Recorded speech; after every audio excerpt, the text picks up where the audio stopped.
మహాపరిశుద్ధుడైన దేవునికి స్తోత్రములు. దేవుడు తన పరిశుద్ధాత్మ ద్వారా మనలను సర్వ సత్యములోనికి నడిపించునుగాక. ఆమేన్.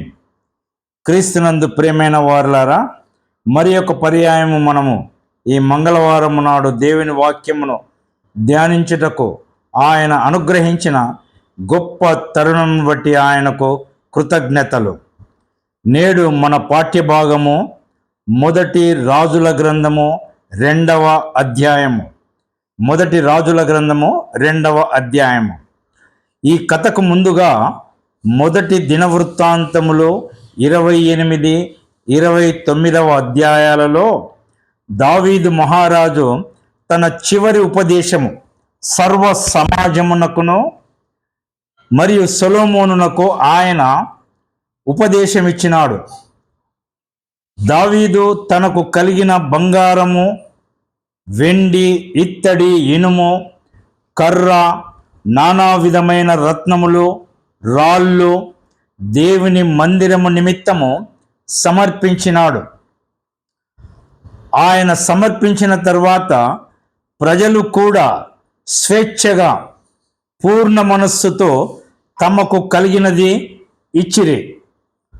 ఆ తర్వాత దావీదు దేవునికి ప్రార్థన చేసి కృతజ్ఞతాస్తులు చెల్లించి యెహోవా సన్నిధిని ఎద్దులను, గొర్రె పొట్టేళ్లను అర్పించి దేవుని సన్నిధిలో అందరూ అన్నపానములు పుచ్చుకొనిరి. సొలొమోనునకు 2వసారి పట్టాభిషేకము చేసిరి. యెహోవా సన్నిధిని సొలొమోను రాజుగాను, సాదోకు యాజకుడుగాను అభిషేకింపబడినారు. 29వ అధ్యాయము చివరి ప్యారాలో. ఆ తర్వాత మొదటి రాజుల గ్రంథము 2వ అధ్యాయం 1వ వచనం. దావీదునకు మరణకాలము సమీపింపగా అతడు తన కుమారుడైన సొలొమోనునకు ఈలాగు ఆజ్ఞ ఇచ్చెను. దావీదుకు తాను మరణిస్తానన్న విషయము అర్థమైపోయింది. ఆయన ప్రార్థించినాడు, ప్రభువా, నా దినములను లెక్కించుటకు నాకు నేర్పుము అని ప్రార్థన చేసినాడు. కీర్తన వ్రాసినాడు ఆయన. కాబట్టి తన దినములు ఆయన లెక్కింపగలిగి ఇక అవసాన కాలము సమీపించినదని సొలొమోనునకు ఆజ్ఞ ఇచ్చినాడు. చివరి దశలో చాలామంది తాను ప్రేమించే వారిని పిలిచి వారికి ఎన్నో ఉపదేశములు చేస్తారు. యాకోబు కూడా తన 12 మందిని పిలిచి వారికి ఉపదేశములను, ఆ తర్వాత వారిని ఆశీర్వదించినట్లు మనము పరిశుద్ధ గ్రంథములో చూడగలము. అదేవిధంగా మోషే తాను మరణింపదగిన సమయము ఆసన్నమైనప్పుడు ఇశ్రాయేలీల 12 గోత్రముల వారికి ఆయన ప్రవచన రీతిగా ప్రవచించినాడు. దావీదు సొలొమోనునకు ఈలాగు ఆజ్ఞ ఇచ్చెను, లోకులందరూ పోవలసిన మార్గమున నేను పోవుచున్నాను కాబట్టి నీవు ధైర్యము తెచ్చుకొని నిబ్బరము కలిగి నీ దేవుడైన యెహోవా అప్పగించిన దానిని కాపాడి ఆయన మార్గములను అనుసరించిన ఎడల నీవు ఏ పని పూనికొనినను ఎక్కడ తిరిగినను అన్నిటిలో వివేకముగా నడుచుకొందువు. మోషే ధర్మశాస్త్రములో వ్రాయబడి ఉన్న దేవుని కట్టడలను, ఆయన నియమించిన ధర్మమంతటిని, ఆయన న్యాయ విధులను, శాసనములను గైకొనుము. ఆయన ఏమంటున్నాడంటే, లోకులందరూ పోవలసిన మార్గం. పాత నిబంధన కాలములో లోకులందరూ పోవలసిన మార్గము ఒకటి కలదు. బ్రతికినప్పుడు ప్రతివాడు తన ఇష్టానుసారముగా తన స్వేచ్ఛను బట్టి తాము తమ మార్గములలో నడుచుకో ఉంటారు.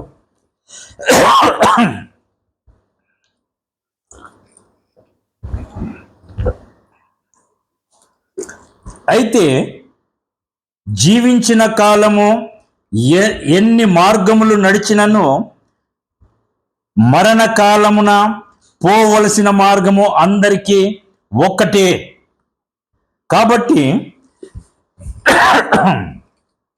ఆ ఒక్క మార్గంలో నేను పోచున్నాను.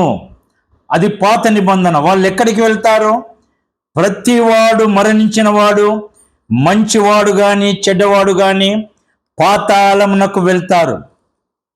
నీతిమంతులు అబ్రహాము రొమ్ము అనే స్థలము, అక్కడికి వెళ్తారు. యేసు ప్రభు ఒక ఉపమానం చెప్పినాడు. లాజరు ధనవంతుడు.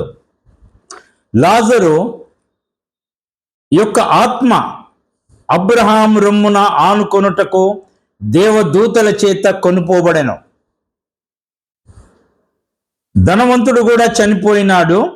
అతడు పాతి పెట్టబడెను, మనుషుల చేత పాతి పెట్టబడెను. లాజరునకు భూస్థాపన చేయడానికి మనుషులు ఎవరు లేరు. కాబట్టి ఆయన ఆత్మ సంబంధి, లాజరు ఆత్మ సంబంధి. కాబట్టి దేవదూతలు వచ్చి ఆయన ఆత్మను తీసుకొని పోయినారు. అబ్రహామును ఆనుకొనుటకు కొనిపోబడెను. ధనవంతుడు యాతన స్థలమునకు వెళ్ళినాడు. ఇవి రెండు పాతాళములోనే ఉన్నవి. ఈ రెండిటి మధ్యన ఒక మహా అగాధం ఉన్నది. లోకులందరూ పోవలసింది అదే మార్గమే. మనం సమూయేలు గ్రంథంలో చూసినట్లయితే ఆ సోద చెప్పే స్త్రీ, ఆమె కూడా సమూయేలును చూస్తుంది. సమూయేలుని చూచి భయపడి కేకలు వేసింది. అప్పుడు సౌలు, భయపడవద్దు, ఎవరు నీకు కనబడుతున్నారంటే, దేవతలలో నుండి ఒకడు పైనికి వచ్చుట నేను చూచుచున్నాను.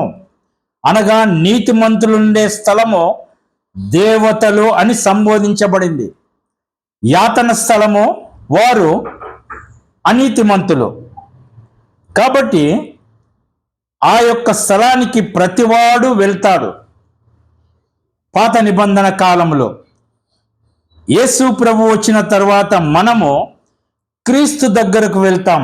మన మార్గము వేరు. ఇప్పుడు క్రీస్తే మన మార్గము. నేనే మార్గమును సత్యమును జీవమునయ్యున్నాను అని చెబుతాడు. యేసు ప్రభు దగ్గరికి మనం వెళ్తాం. అపొస్తలుడైన పౌలు ఏమంటాడు? నేను వెడలిపోయి క్రీస్తుతో ఉండుట నాకు మేలు. మనమందరము క్రీస్తు దగ్గరకు వెళ్తాం. క్రీస్తు మనలను సంపాదించినాడు. ఆయన గెత్సెమనే తోటలో ఆ ప్రార్థించేటప్పుడు, తండ్రి నీ చిత్తమైతే ఈ గిన్నె నా యొద్ద నుండి తొలగించుము, అయినను నా చిత్తము కాదు నీ చిత్తమే నెరవేరునుగాక. దేవునికి అవిధేయుడైన మనిషి ఆదాము. ఆ ఏదెను తోటలో ఆదాము, సర్పము, దేవుడు ముగ్గురున్నారు అక్కడ. ఇక్కడ కూడా ఈ గెత్సెమనే తోటలో ఒకవేళ సాతానుడు కూడా అక్కడ ఉండి ఉండవచ్చును. తండ్రి ఉన్నాడు, కుమారుడు ఉన్నాడు. ఏలయనగా సాతానుకు ఆ యొక్క క్రయధనము సమస్తమైన పాపముల నుండి విడిపించడానికి వెల కట్టవలేను. ఆ గిన్నెలోనిది త్రాగవలేను. మానవులందరి పాపములు అందులో ఉన్నాయి. యేసు ప్రభు ప్రార్థించుచు ఆయన చెమటలు రక్త బిందుల వలె నేల మీద పడినవి. ఎందుకు అంత బాధ కలిగిందంటే, ఆ పాపములు తాను త్రాగితే దేవునితో ఎడబాటు. ఎందుకనగా పాపం మెరుగని యేసు పాపమై మన కొరకు పాపయాగము చేసెను. ఆయన పాపమైనాడు కాబట్టి పరిశుద్ధుడైన తండ్రి ఆయనను ముట్టజాలడు.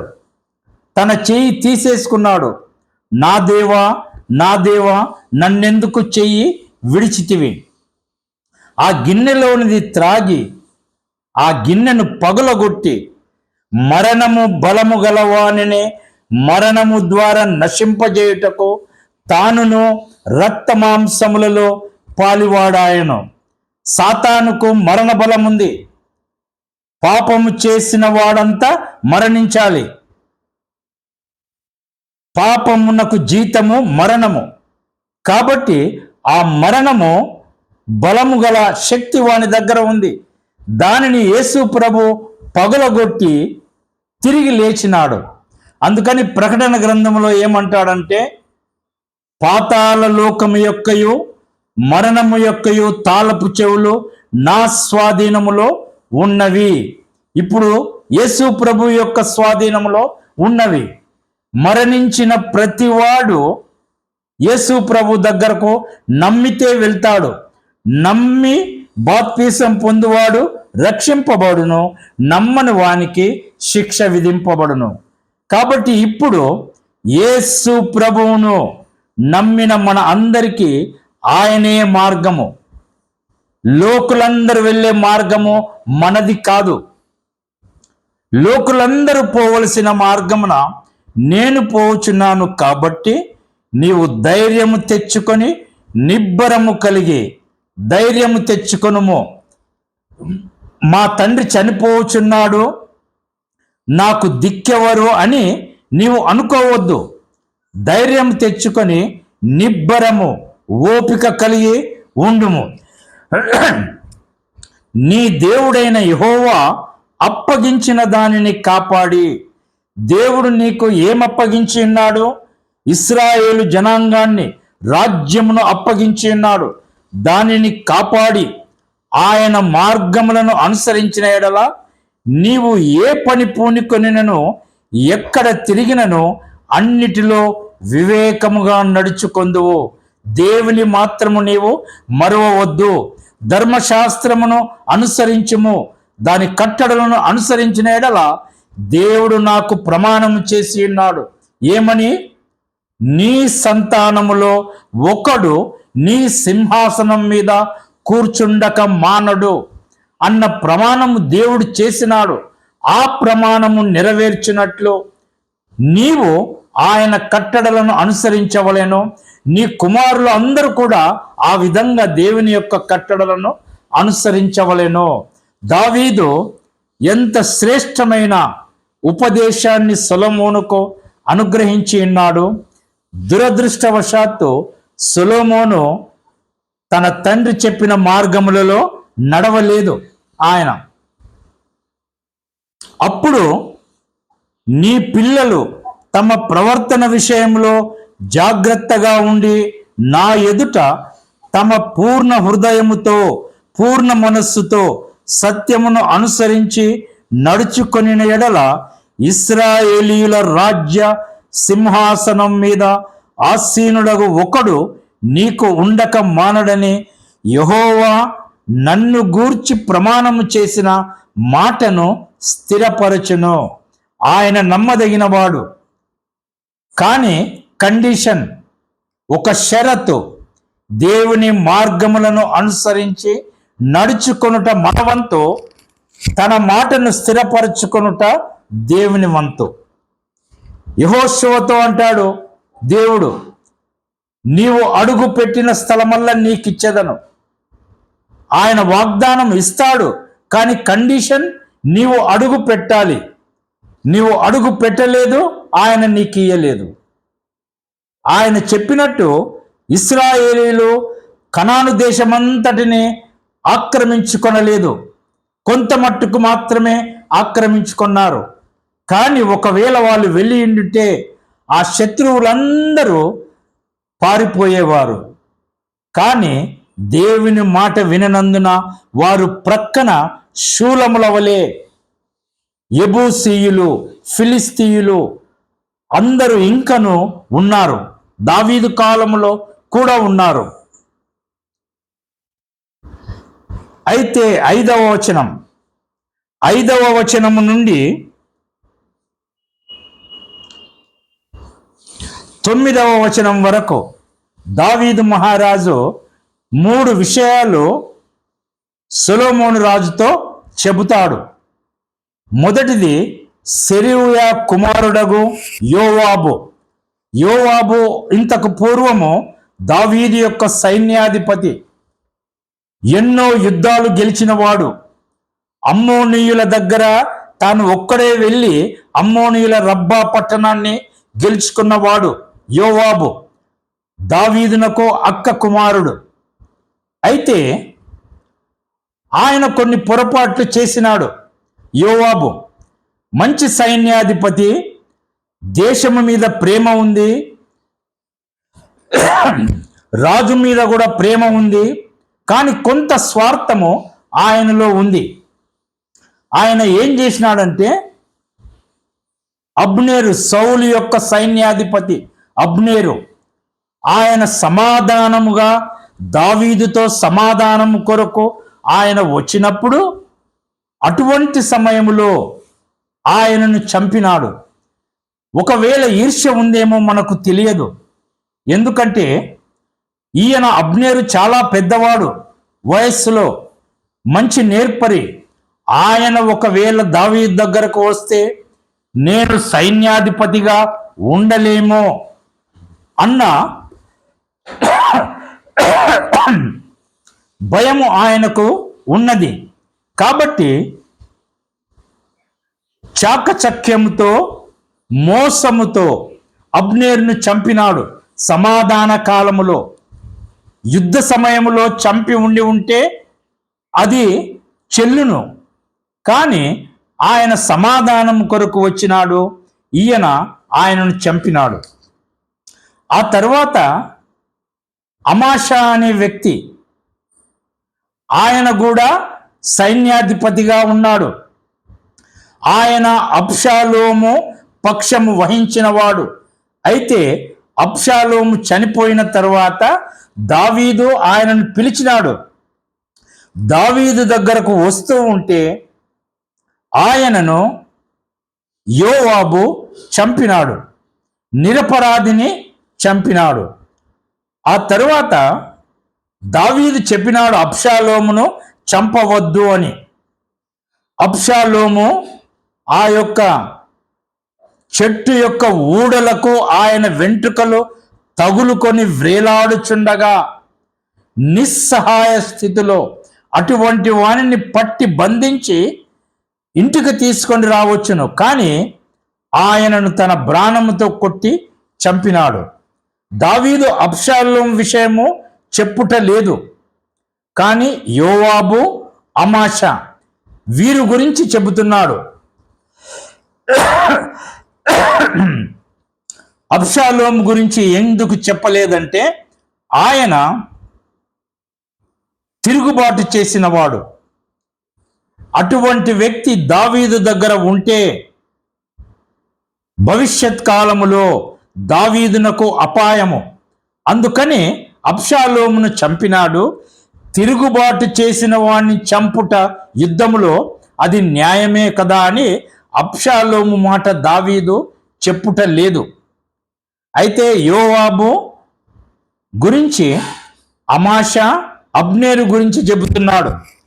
వాళ్ళిద్దరిని సమాధాన కాలములో చంపినాడు.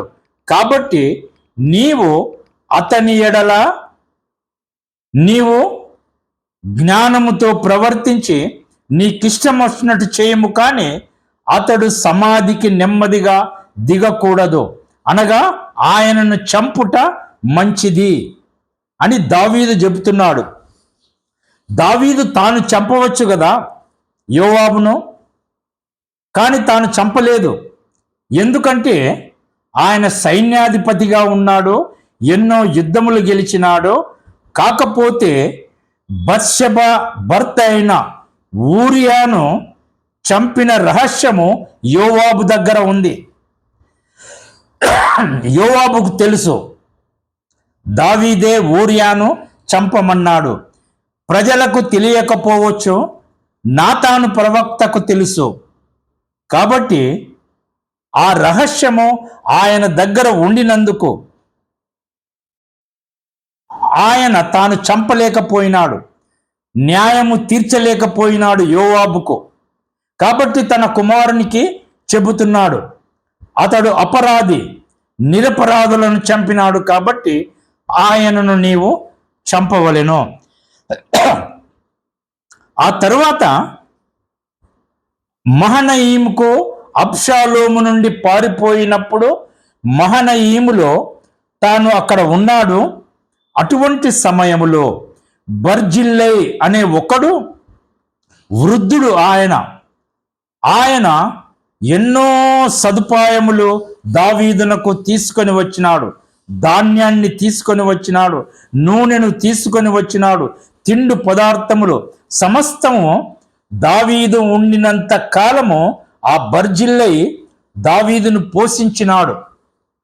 అటువంటి వానిని నీవు నీ బల్ల దగ్గర ఆయన సంతానమును కూర్చుండబెట్టుకొని నీవు పోషించవలేను.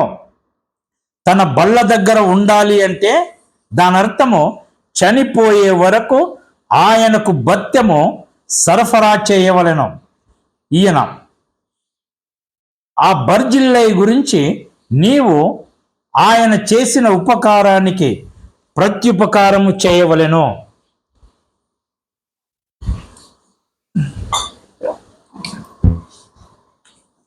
ఇంకొక విషయము 8వ వచనం, మరియు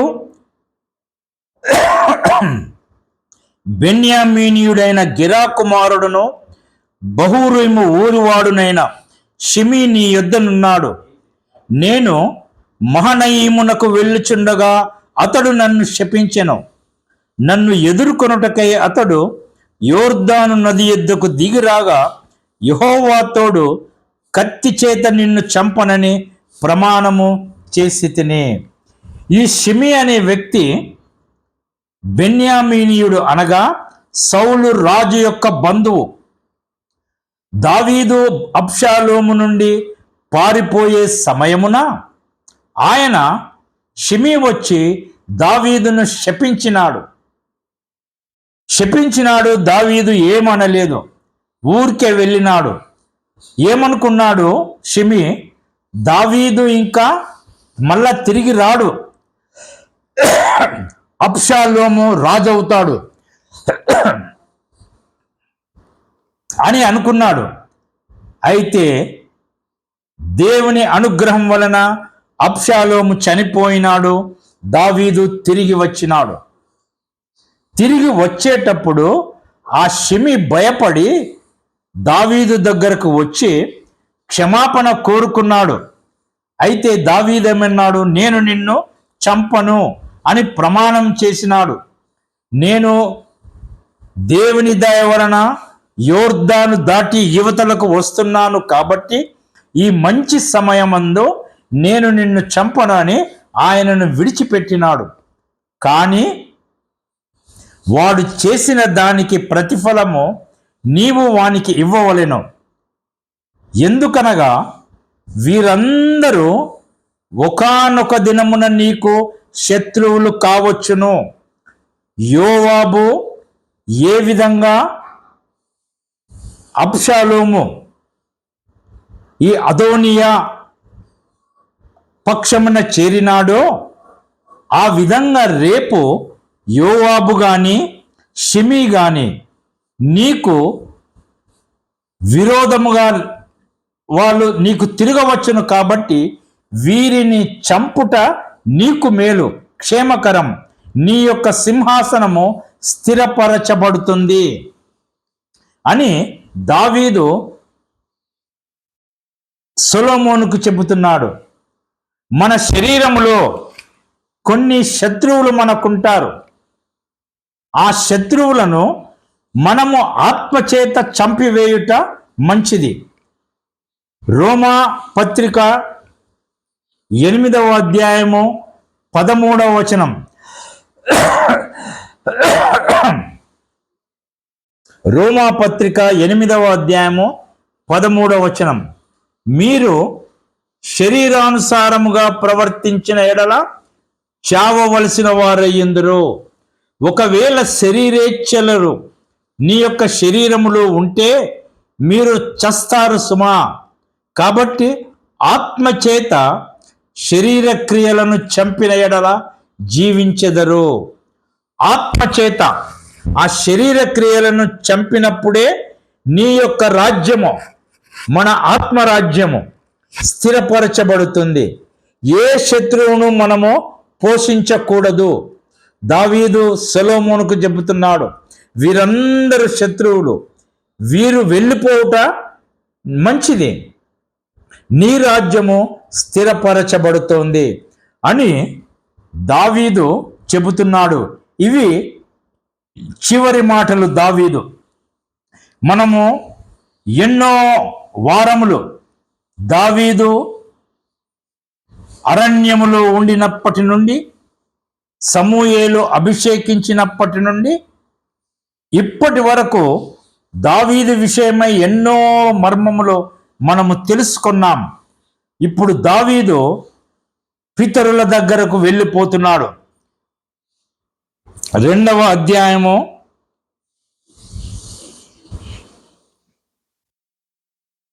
10వ వచనం. తరువాత దావీదు తన పితరులతో కూడా నిద్ర పొంది దావీదు పట్టణమందు సమాధిలో పెట్టబడెను. దావీదు ఇశ్రాయేలీయులను ఏలిన కాలము 40 సంవత్సరములు.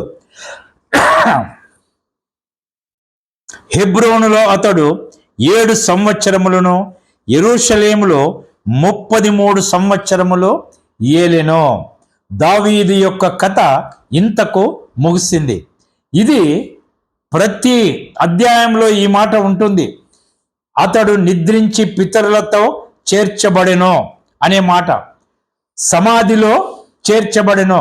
నిద్రించుట అనేది సమాధిలో, పితరులతో చేర్చబడుట అనేది పాతాళములో అబ్రహాము రొమ్మున ఆనుకొనుటకు కొనిపోబడుట. బైబిలులో నిద్ర అనేది కేవలము శరీరానికి మాత్రమే ఉపయోగించబడింది. నెమ్మది అనేది ఆత్మకు. ఏ విధంగా లాజరు అబ్రహాము రొమ్మున నెమ్మది పొందుచుండెనో అనేది ఆత్మకు సంబంధించింది. నిద్ర అనేది శరీరానికి. అప్పుడు 12వ వచనం. అప్పుడు సొలొమోను తన తండ్రి అయిన దావీదు సింహాసనం మీద ఆసీనుడాయెను. అతని రాజ్యము నిలకడగా స్థిరపరచబడెను. అతని రాజ్యము స్థిరపరచబడింది. ఎప్పుడు స్థిరపరచబడుతోంది? శత్రువులందరూ వెళ్ళినప్పుడు స్థిరపరచబడుతోంది. అటు తర్వాత 13వ వచనము నుండి మనము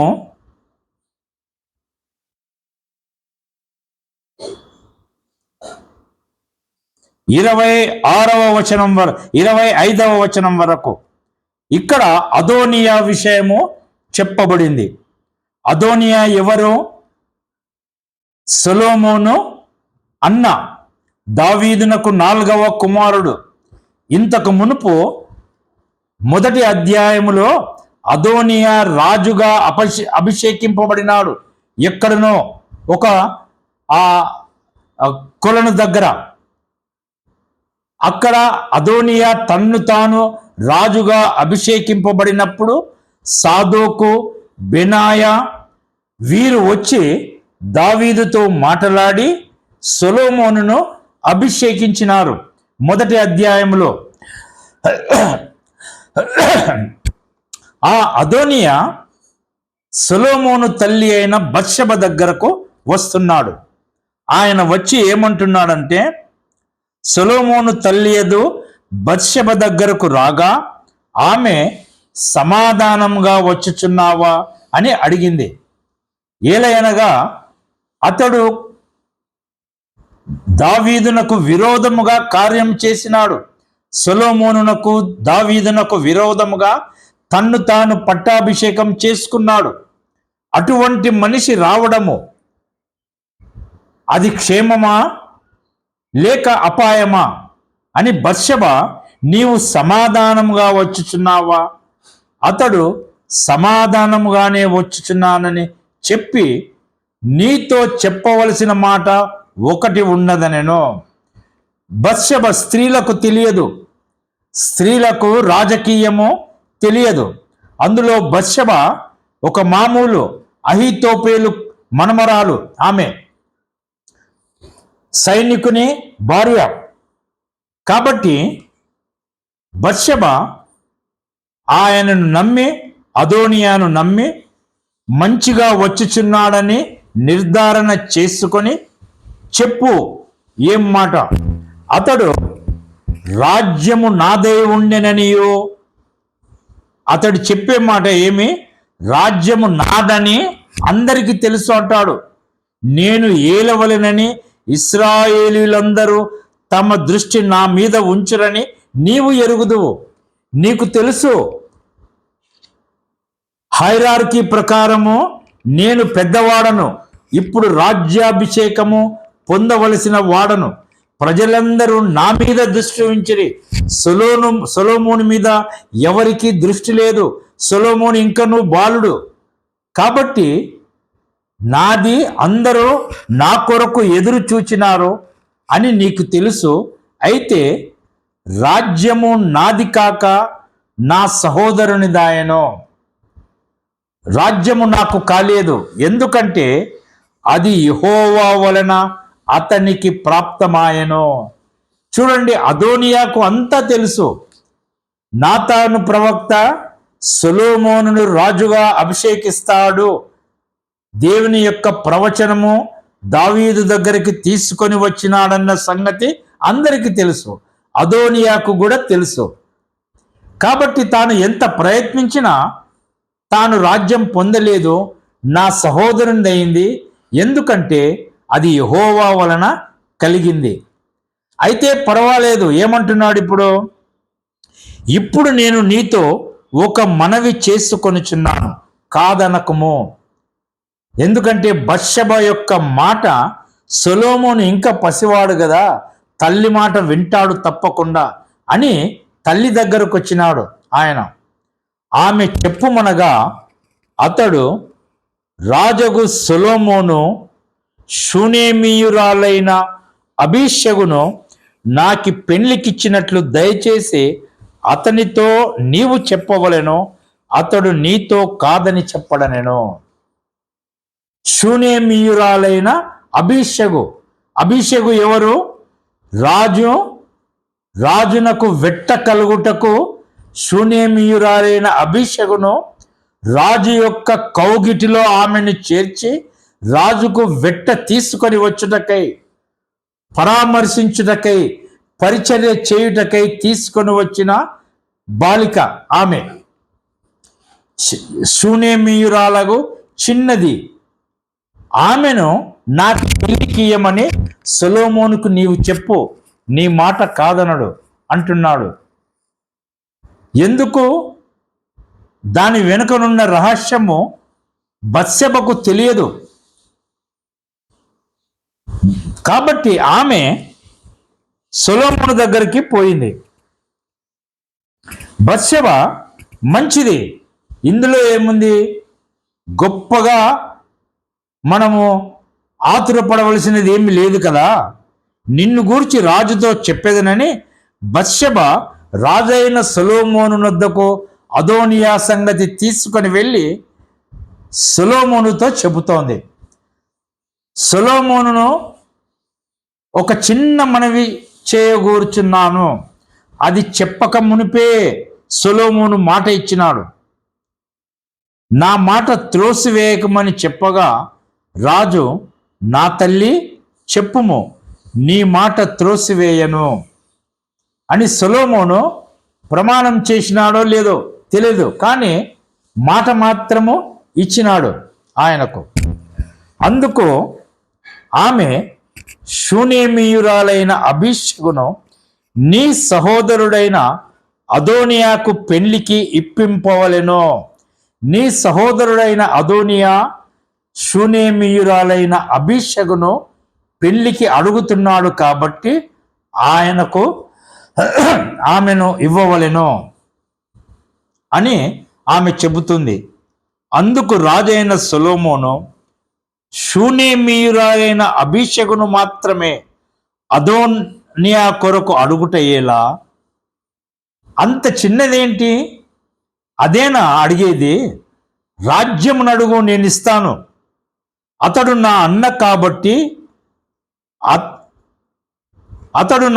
కాబట్టి అతని కొరకును, యాజకుడైన అబ్యాతారు కొరకును, సెరూయా కుమారుడైన యోవాబు కొరకును రాజ్యమును అడుగుమని తన తల్లితో చెప్పెను.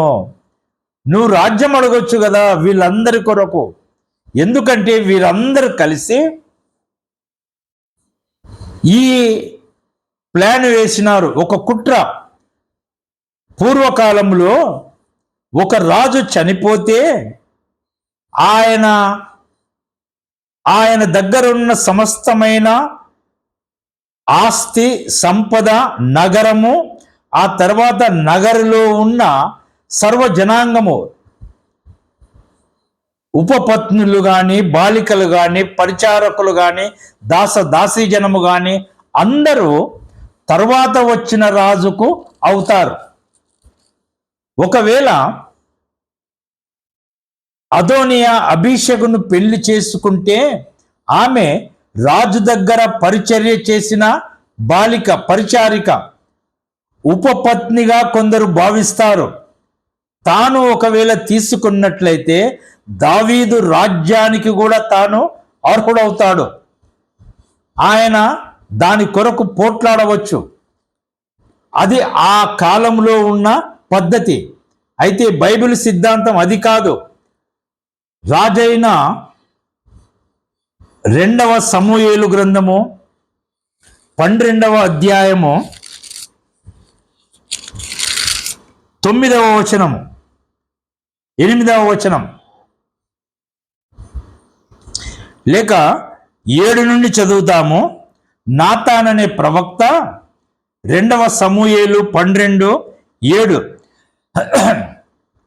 నాతాన్ అనే ప్రవక్త దావీదు దగ్గరకు వచ్చి ఆ కథ చెబుతాడు, గొర్రెపిల్ల కథ. అప్పుడు దావీదు అంటాడు, ఆ మనుషుడు నిజముగా మరణమునకు అర్హుడు అని చెబితే నాతాను ఏమంటాడు, ఆ మనుషుడవు నీవే, ఇశ్రాయేలీయుల దేవుడైన యెహోవా సెలవిచ్చినదేమనగా, ఇశ్రాయేలీయుల మీద నేను నిన్ను రాజుగా పట్టాభిషేకం చేసి సౌలు చేతిలో నుండి నిన్ను విడిపించి నీ యజమానుని నగరుని నీకు అనుగ్రహించి నీ యజమానుని స్త్రీలను నీ కౌగిట చేర్చి ఇశ్రాయేలు వారిని, యూదా వారిని నీకు అప్పగించి తిని, ఇది చాలదని నీవు అనుకొనిన ఎడల నేను మరి ఎక్కువగా నీకిచ్చేయందును. సౌలు యొక్క స్త్రీలందరూ దావీదు కౌగిట చేర్చబడినారు. ఆ లెక్కన అనగా దావీదు రాజ్యమునకు అర్హుడు కాబట్టి సౌలు యొక్క స్త్రీలందరూ దావీదు దగ్గరకు వచ్చినారు. ఇప్పుడు అబీషగును తాను తీసుకుంటే అదోనియా, యోవాబు, అబ్యాతారు వీరందరూ కలిసి రాజ్యము అదోనియాది ఏలయనగా దావీదు యొక్క కౌగిటిలో ఉండిన ఆ బాలిక ఈయన భార్య అయింది అని రేపు విద్రోహం కలుగజేయవచ్చు వీరందరూ. అది మనస్సులో పెట్టుకునే బత్షెబ దగ్గరకు వచ్చారు. సొలొమోను జ్ఞానవంతుడు, సుబుద్ధి గలవాడు, ఇంకనూ యెహోవా చేత జ్ఞానము పొందలేదు. దావీదు మహారాజు అంటాడు, నీవు సుబుద్ధి గలవాడవు. చూడండి, సొలొమోను మహారాజు ఆయన దేవుని దగ్గర జ్ఞానాన్ని మాత్రమే అడిగినాడు అంటే ఆయన చిన్నప్పటి నుండి జ్ఞానవంతుడు కాబట్టే జ్ఞానాన్ని కోరుకున్నాడు ఆయన. కాబట్టి ఈయన అర్థం చేసుకున్నాడు, అమ్మా నీవు కేవలం అభిషేకును మాత్రమే ఎందుకు, రాజ్యం కూడా అడుగు వాళ్ళ ముగ్గురి కొరకు. ఎందుకంటే వారి యొక్క ఆలోచన ఇది. ఒకసారి అదోనియాను రక్షించినాడు సొలొమోన్ రాజు.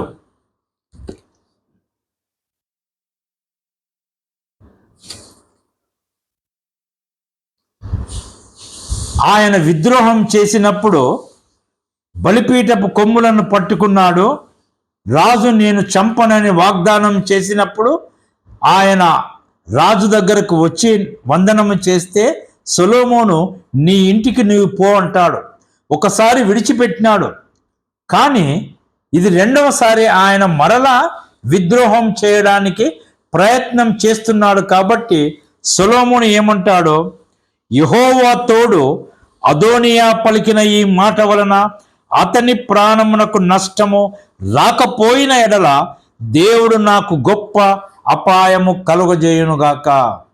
యెహోవా జీవం తోడు, యెహోవా తోడు. అదోనియా చెప్పిన ఈ మాట కుట్ర చేత చెప్పినాడు కాబట్టి అమ్మా, అతడు నిజముగా చావుకు అర్హుడు, మరణపాత్రుడు అని యెహోయాదా కుమారుడైన బెనాయాను పంపగా ఇతడు అదోనియా మీద పడినందున అతడు చనిపోయెను. యెహోయాదా కుమారుడైన బెనాయా, ఈయన సర్వ సైన్యాధిపతి. ఇప్పుడు సొలొమోను రాజునకు ఇతడు లేవీయుడు అయినా యుద్ధ ప్రవీణుడు. దావీదు మహారాజుకు 30 మంది శూరులలో ఇతడు ఒకడు బెనాయా. దావీదు మహారాజుకు దగ్గర బాడీగార్డ్స్ ఉన్నారు. ఇంతకుముందు మనం చూస్తాం, కెరోతీయులు పెరోతీయులు అనే ఫిలిస్తీయుల వంశము వారు దావీదునకు బాడీగార్డ్ చాలామంది ఉంటారు. వారికి ఈయన అధిపతిగా ఉన్నాడు బెనాయా, మంచి నమ్మకస్తుడు. కాబట్టి ఈయన వెళ్ళి అదోనియాను చంపినాడు. ఒక శత్రువు చనిపోయినాడు. తరువాత 26వ వచనం, తరువాత రాజు యాజకుడైన అబ్యాతారునకు సెలవిచ్చినదేమనగా, ఈ కుట్రలో అబ్యాతారు కూడా ఉన్నాడు అదోనియాకు. ఇంతకు మునిపే మనం చూసినాం, అబ్యాతారు ప్రధాన యాజకుడుగా ఉన్నాడు. ఆయనను తీసివేసి సాదోకును ప్రధాన యాజకుడుగా దావీదు చేసినాడు. కాబట్టి ఈ అబ్యాతారుని పిలిపించి, అనాతోతులో నీకు కలిగిన పొలములకు వెళ్ళుము. అనాతోతులో లేవీయులకు పొలములు ఉన్నాయి. ఇర్మియా కూడా లేవీయుడు. అనాతోతులో ఆయన పొలాన్ని కొన్నాడు ఇర్మియా. నీవు మరణమునకు పాత్రుడవైతివి, కానీ నీవు నా తండ్రి అయిన దావీదు ముందర దేవుడైన యెహోవా మందసమును మోసి నా తండ్రికి ప్రాప్తించిన శ్రమలన్నిటిలో శ్రమ పొందితివి గనుక ఈవేళ మరణశిక్ష నీకు విధింపను. నీవు చేసిన ఇంతకుముందు నీవు నమ్మకముగా చేసిన దానిని బట్టి, యెహోవా మందసము ఎదుట చేసిన సేవను బట్టి నీకు మరణశిక్ష విధింపను. నీవు పోయి నీ చేన్లు చూసుకొని అనాతోతుకు వెళ్ళుము. తరువాత సొలొమోను అబ్యాతారును యెహోవాకు యాజకుడుగా ఉండకుండా తీసివేసెను. అందువలన యెహోవా ఏలీ కుటుంబీకులను గూర్చి షిలోహులో ప్రమాణం చేసిన మాట నెరవేరెను. ఏలీ ప్రవక్త, ఏలీ యాజకుడు, ప్రధాన యాజకుడు సమూయేలు ఉండినప్పుడు షిలోహు మందిరములో ఉన్నాడు. అతని కుమారులు చేసిన దానిని బట్టి ఏలీ సంతానములో ఎవడునో యాజకుడుగా ఉండడు అని దేవుడు ప్రమాణం చేసినాడు. ఆ ప్రమాణము ఇచ్చట నెరవేరినది. ఇక మీదట ఏలీ సంతానం వారు ఎవరునో యాజకులు కాలేదు. 28వ వచనం, యోవాబు అబ్షాలోము పక్షం అవలంబింపక పోయినను అదోనియా పక్షము అవలంబించి యుండెను గనుక ఈ వర్తమానములో అతనికి రాగా అతడు పారిపోయి యెహోవా గుడారమునకు వచ్చి బలిపీఠపు కొమ్ములను పట్టుకొనెను. ఈ యోవాబు ఇంతకుముందు అబ్షాలోం పక్షం పోలేదు, కానీ అదోనియా పక్షం వెళ్ళి సొలొమోనుకు విరోధముగా ఆయన పని చేసినాడు కాబట్టి నన్ను కూడా చంపుతారని తెలిసి యోవాబు బలిపీఠపు కొమ్ములను పట్టుకున్నాడు. నీవు చంపనని చెబితే నేను వస్తాను అని అంటున్నాడు. కానీ సొలొమోను రాజు బెనాయాను పంపినాడు అతనిని చంపమని. ఆయన బలిపీఠపు కొమ్ములు పట్టుకొని విడుదలేదు. తిరిగి సొలొమోను దగ్గరకు వచ్చినాడు. ఆయన బలిపీఠపు కొమ్ములను పట్టుకున్నాడు. నేనేం చేయవలెనో? అయినా కానీ నీవు వెళ్ళి చంపము, ఎందుకంటే ఆయన మరణ పాత్రుడు. నిరపరాధులను ఇద్దరిని చంపిన వ్యక్తి నా తండ్రి కాలంలో ఆయనకు న్యాయము చేయబడలేదు, తీర్పు జరగలేదు. కాబట్టి అప్పుడు చేసిన దానిని బట్టి ఇప్పుడు ఆయనకు తీర్పు జరగవలెను. అందుకని బెనాయా లేవీయుడు కాబట్టి బలిపీఠపు కొమ్ములను పట్టుకున్న వాణ్ణి కూడా చంపగలిగినాడు. లేవీయుడు కాకపోతే ఆ పని చేయజాలడు. ఆయన వెళ్ళినాడు. ఈ విధంగా యోవాబు కూడా ఇంకొక శత్రువు సొలొమోను నిర్మూలం చేసినాడు. మొదట అదోనియా, తర్వాత అబ్యాతారును పంపించినాడు. మూడవ శత్రువు యోవాబు, ఆయనను కూడా చంపినాడు.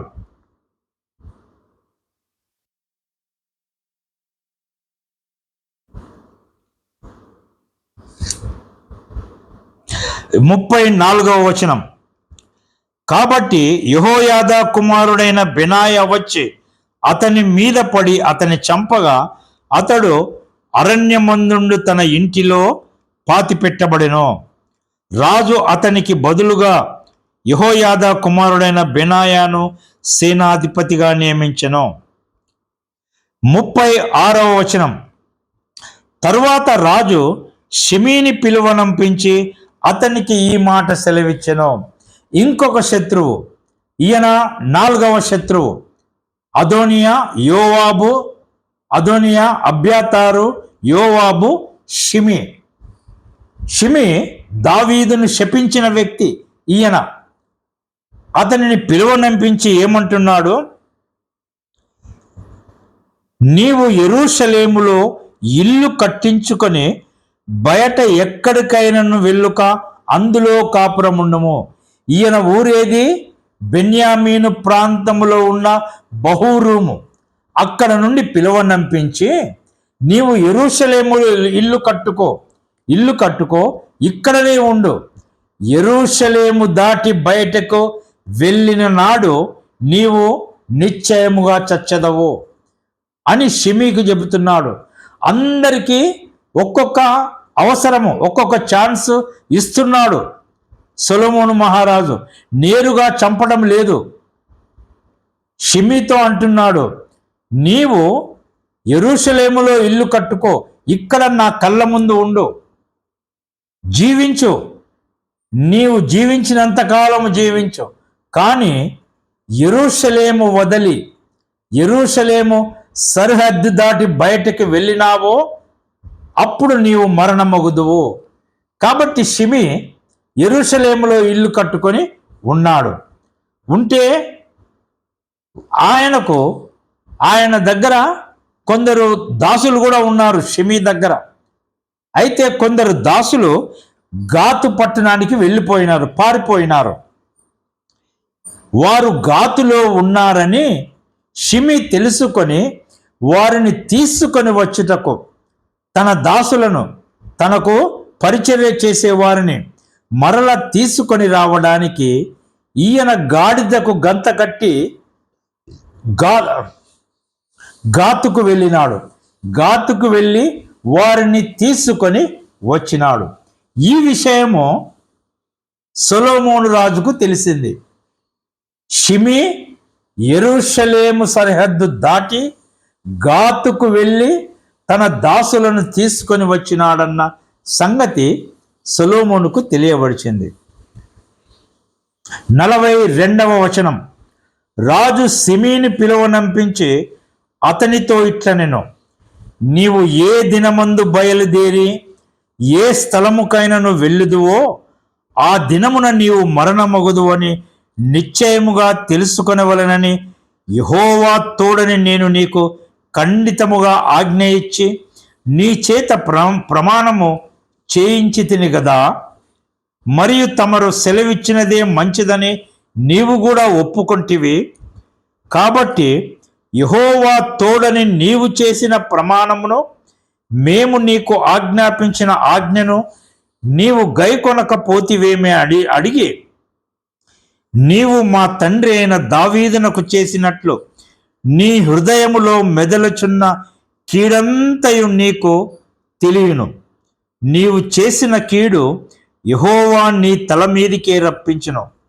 అయితే రాజైన సొలొమోను ఆశీర్వాదము పొందును.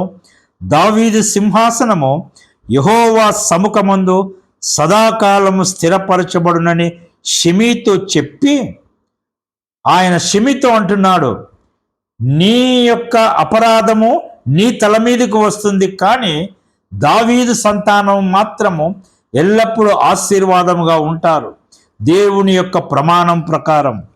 రాజు యెహోయాదా కుమారుడైన బెనాయాకు సెలవీయక అతడు బయలుదేరి వాని మీద పడి వాని చంపెను. ఈ ప్రకారము రాజ్యము సొలొమోను వశమున స్థిరపరచబడెను. అందరిని చంపినవాడు బెనాయా. అదోనియాను చంపినవాడు బెనాయా. యోవాబును చంపినవాడు బెనాయా. షిమీని చంపినవాడు బెనాయా. బెనాయా అంటే అర్థము యెహోవా కట్టును అని అర్థం.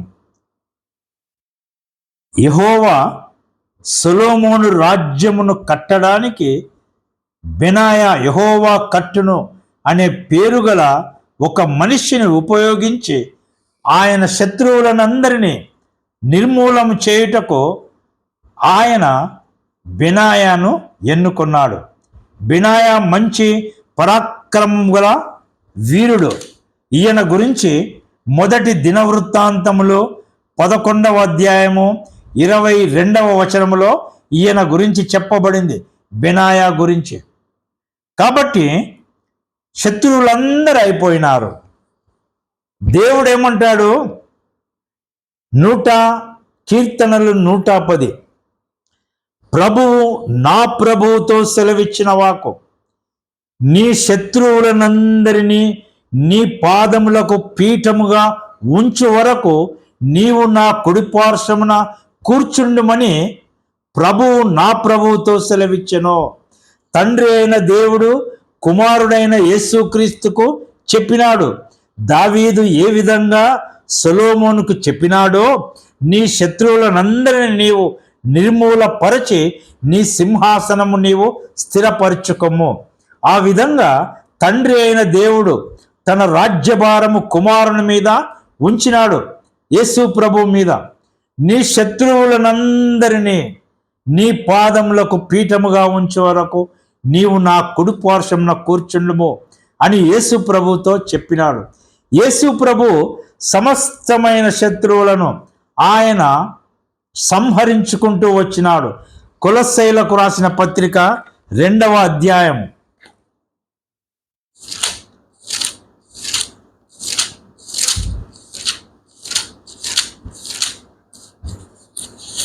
కొలస్సీయులకు రాసిన పత్రిక 2వ అధ్యాయం 13వ వచనం నుండి చదువుదాం. మరియు అపరాధముల వలనను శరీరమందు సున్నతి పొందక ఇండుట వలనను మీరు మృతులయుండగా దేవుడు వ్రాతరూపకమైన ఆజ్ఞల వలన మన మీద రుణముగాను మనకు విరోధముగాను ఉండిన పత్రమును మేకులతో సిలువకు కొట్టి దాని మీది చేవ్రాతను తుడిచివేసి మనకు అడ్డము లేకుండా దానిని ఎత్తివేసి మన అపరాధములన్నిటినీ క్షమించి ఆయనతో కూడా మిమ్మును జీవింపచేసెను. ఆయన ప్రధానులను అధికారులను, ఎవరి ప్రధానులు? సాతాను యొక్క ప్రధానులు, సాతాను రాజ్యంలో ఉండే ప్రధానులను, ఆయన ప్రధానులను అధికారులను నిరాయుధులనుగా చేసి సిలువ చేత జయోత్సవముతో వారిని పట్టి తెచ్చి బాహాటముగా వేడుకకు కనపరచెను. తన శత్రువులందరినీ నిరాయుధులుగా చేసినాడు. నీ శత్రువులనందరినీ నీ పాదములకు పీఠముగా ఉంచు వరకు నీవు నా కుడిపార్శ్వమున ఉండుము అని చెప్పి కడపట నశింపజేయబడు శత్రువు మరణము. అపొస్తలుడైన పౌలు అంటాడు, అందరికంటే చివరిగా మరణం అనే శత్రువును ఆయన నాశనం చేయబోతున్నాడు. అందుకని పాతాళ లోకము యొక్కయు మరణము యొక్కయు తాళపు చెవులు నా స్వాధీనములో ఉన్నాయి అంటాడు.